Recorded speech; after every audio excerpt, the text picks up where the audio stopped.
Habari za asubuhi. Salama kwema?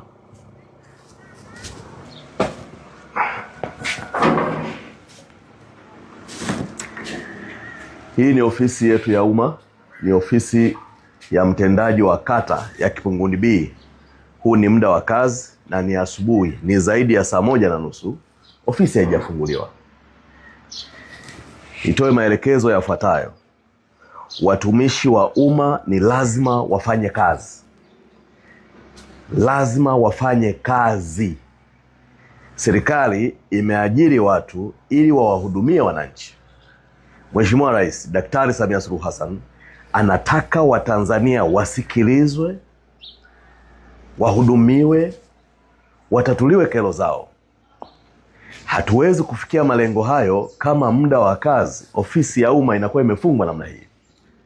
Tumia nafasi hii kwa niaba ya Waziri wa TAMISEMI Profesa Shemdoe nimwelekeze mtendaji wa kata ya Kipunguni B, popote atakapopata taarifa hizi akaripoti kwa mkurugenzi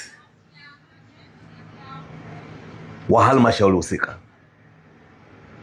na akajieleze kwa nini muda wa kazi ofisi ya umma imefungwa, na mkurugenzi nimwelekeze kwa niaba ya Mheshimiwa Waziri achukue hatua za kiutumishi, hatua za kinidhamu.